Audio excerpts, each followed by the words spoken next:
Te damos la bienvenida a tu programa Me Gustaría Saber, un programa que tiene como objetivo principal responder todas las preguntas e inquietudes de ustedes, nuestros televidentes, en cualquiera de las plataformas también donde nos ven, y poder resolverlas después de haber estudiado y prepararnos para hacerlo.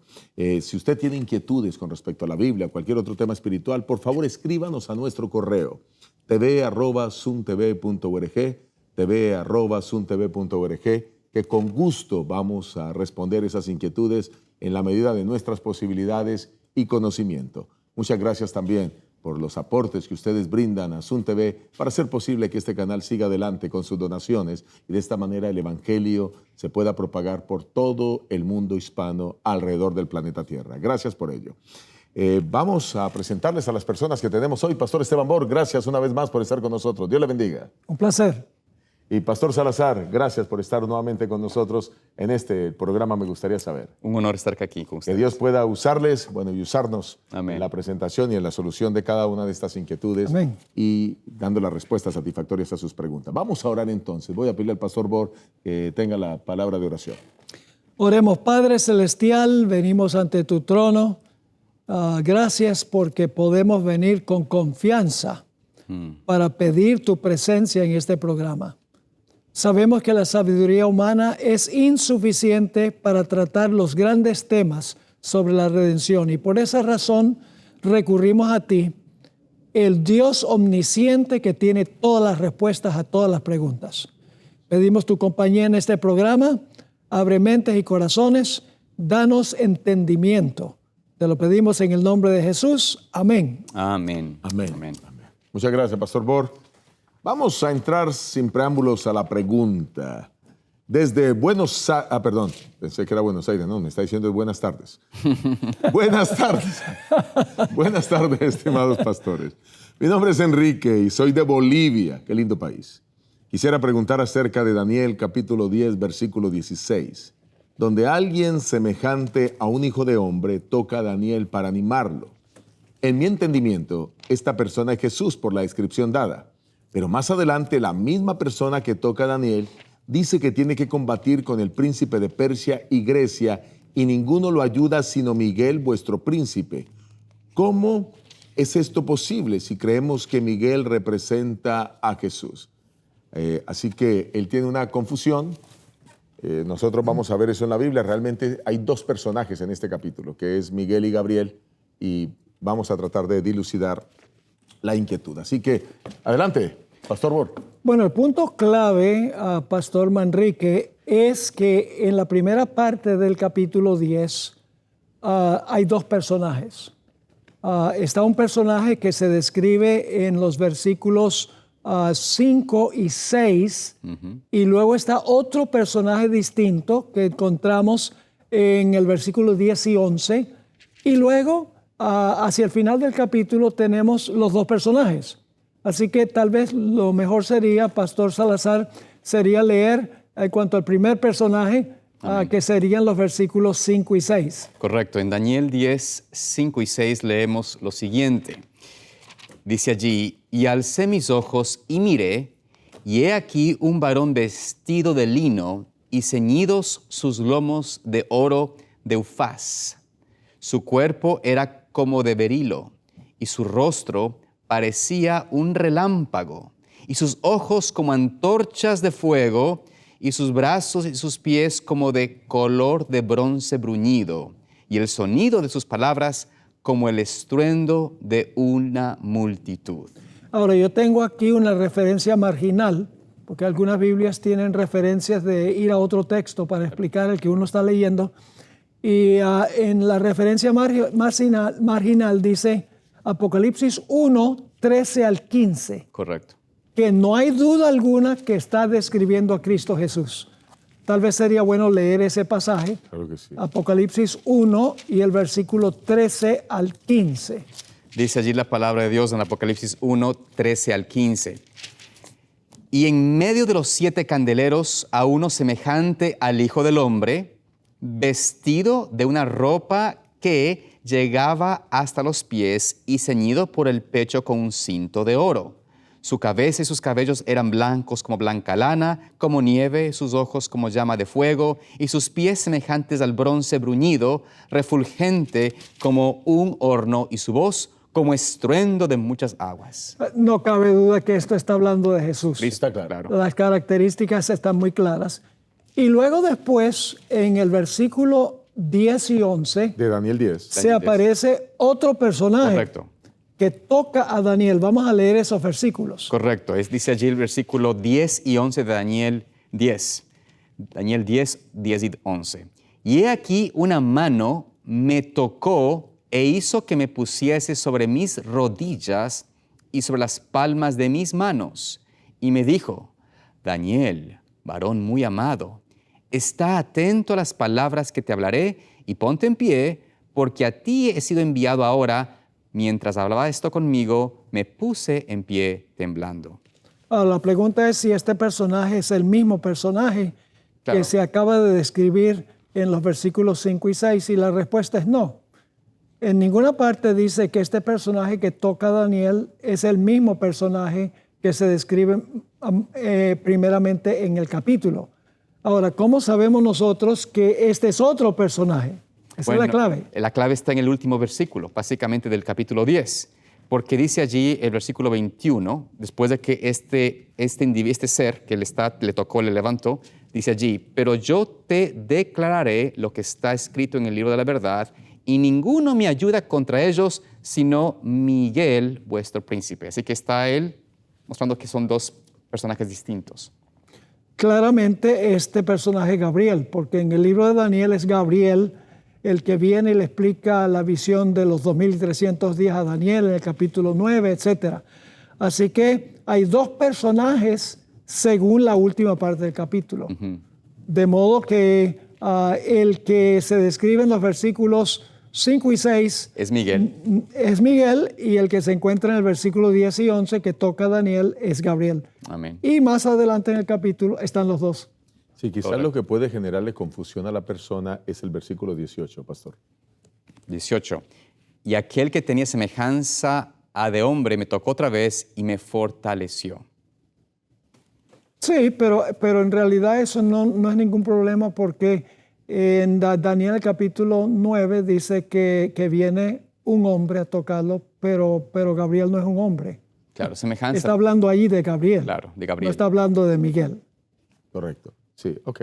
Así que está completamente claro. Sí, es el mismo personaje desde el 10 hasta el 21 que está él describiendo, y luego hace eco a la necesidad de tener a Miguel, que es el que está mencionando en los versículos 5 y 6, que es el que viene a ayudarle.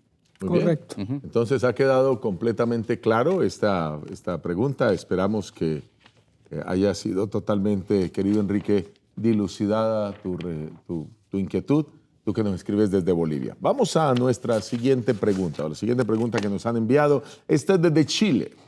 Hola, pastores, les saludo desde Chile. Mi nombre es Claudio. Claudio, gracias por estar conectados con Me Gustaría Saber.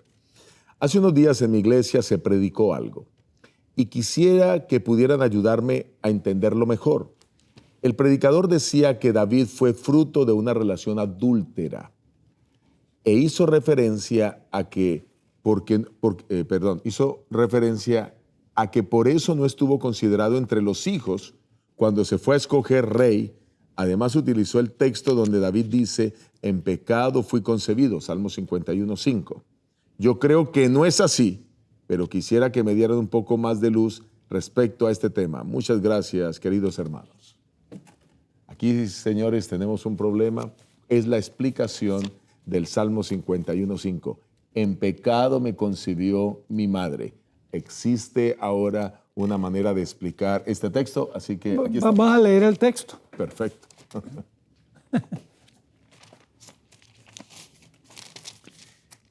Quizás es bueno que entendamos el contexto antes. Y el contexto, para que entendamos el contexto del Salmo 51, pastor, antes de leerlo, es que este es el salmo que escribe David después de su pecado. Este es un salmo donde él está arrepentido por el error que cometió, por su pecado con Betsabé, por haber mandado a matar a Urías, después de que Natán le hace ver que él era el culpable. Y hay un contexto, porque cuando él escribe esto, está asumiendo toda esa culpabilidad que tiene. Y entonces por eso habla compungido de corazón de cierta manera. Cuando entendemos eso, ahora podemos entender las palabras del autor del Salmo, que es David. Adelante, vamos a leer el versículo 5. Dice, Salmo 51:5. He aquí en maldad he sido formado, y en pecado me concibió mi madre. Adelante, pastor. Ok, este texto se usa para tratar de comprobar que el hombre nace con pecado original.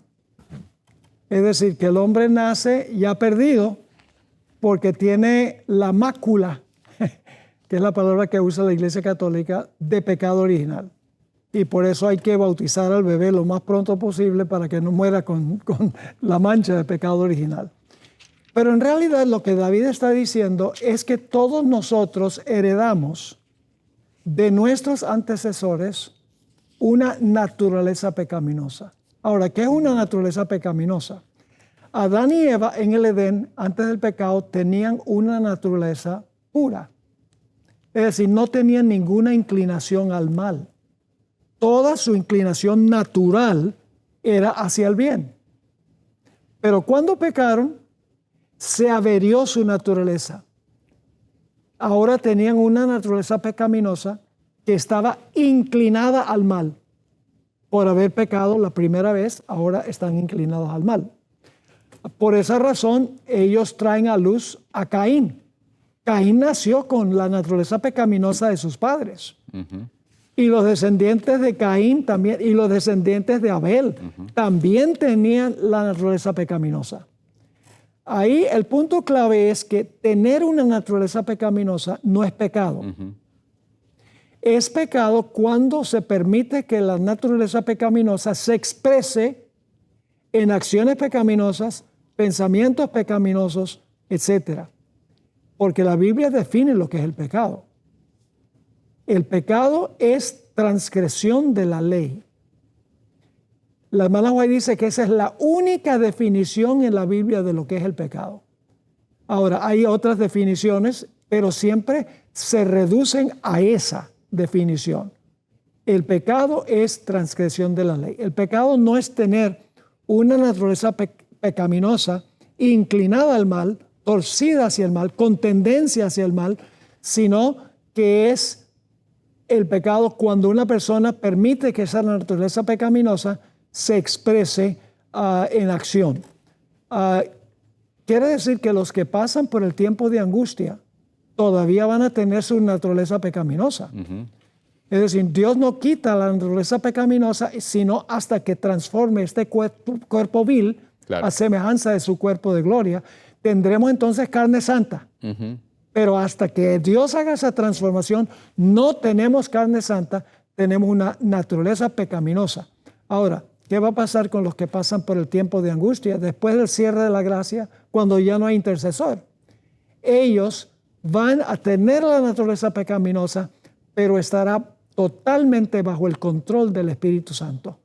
Y por lo tanto, no se expresará la naturaleza pecaminosa, no se inclinará hacia cometer el pecado. Sí, yo lo otro que veo en el Salmo 51, pastor, es que aquí David está mostrando con claridad cuál es precisamente esa condición humana caída. Y entonces él la describe hacia sí mismo, cuando por lo menos leemos en el 51:3, porque yo reconozco mis rebeliones y mi pecado está siempre delante de mí. O sea, cuando él está diciendo, mi pecado está siempre delante de mí, no se está refiriendo solo al pecado que cometió con Betsabé, sino que a través de su existencia el pecado ha estado con él. O sea, está hablando de la condición caída. Correcto. Ahora, cuando él habla de su madre, no es que su madre haya cometido adulterio, sino que su madre tiene la misma condición caída que él tiene. Y entonces, que en esa condición caída, en su vida de condición caída, pues fue concebido él como hijo. Entonces, seamos cuidadosos, porque yo veo por otro lado que la Biblia muestra en ninguna otra parte, excepto esto que pareciera una alusión al adulterio de la mamá de David, en ninguna otra parte la Biblia presenta que no sea hijo. El hecho de que el hijo no estuviera allí cuando viene Samuel a a escoger al rey para Israel, era simplemente porque pensaba el papá que no lo iban a tomar en cuenta porque era el menor. Claro. Y que era un muchachito, y entonces Ajá. por eso dijo, tú quédate con las ovejas, hijo, estos ya están mayorcitos para que puedan ser ungidos como rey, pero Ya. tú no cuentas. Esa fue la razón, pero no es porque él no fue porque no fuera su hijo, no fuera el hijo de Isaí, ¿no? De hecho, pastor, ahí me parece un poco triste de que tal vez la persona que estaba dando esta predicación quizás tuvo alguna influencia de algún tipo de ideología que es común en las denominaciones protestantes, ¿no? Porque toman este versículo de Salmos y dicen, de alguna forma, David dice, mi mamá fue una adúltera, era una fornicaria o lo que sea, ¿no? Pero en realidad no tiene nada que ver con lo que la mamá era. Y vuelvo a decir, en la historia, cuando presenta la escritura, si van a Samuel, 1 Samuel 16, en el versículo 10 al 12, cuando viene Samuel, ¿no es cierto? Como dices tú, pastor, el profeta llega, mira los 6 de los 7 hijos de Isaí y ninguno es. Entonces dice, queda alguno. Dice, bueno, más pequeño que está cuidando las ovejas. Entonces, en este sentido, y presenta allí que él era un muchacho cuando llega, era rubio, de hermosos ojos, de buen parecer, y la palabra del Señor dice de que él era joven, era casi un joven de unos 13, 14 años, algo así, no dice la cita, pero era como un niño, pero bien grande, ya estaba, digamos, desarrollado, por decirlo así, ¿no? Entonces, cuando él mira lo unge, el Señor escoge a David, por supuesto, y ese ungimiento fue atestigado por su familia. Pero algo que hace referencia, que quizás en ese capítulo tal vez no deja claro, es la mamá de él, ¿no? Porque pueden decir la mamá, siendo una adúltera, si es que fue, ¿dónde estaba? Pero en el capítulo 22 de 1 de Samuel, algo muy peculiar, que para mí esto quita esta duda de que si la mamá fue una adúltera o algo así, porque noten lo que dice la palabra de Dios en 1 de Samuel 22, versículos 3. Dice allí, y se fue David de allí a Mizpa de Moab y dijo al rey de Moab, yo te ruego que mi padre y mi madre estén con vosotros hasta que sepa lo que Dios hará de mí. Y los trajo al papá y la mamá, ¿no es cierto? Pues a la presencia del rey de Moab y habitaron con él todo el tiempo que David estuvo en el lugar fuerte. Es decir, vemos de que David y los padres de la familia de David eran una familia unida.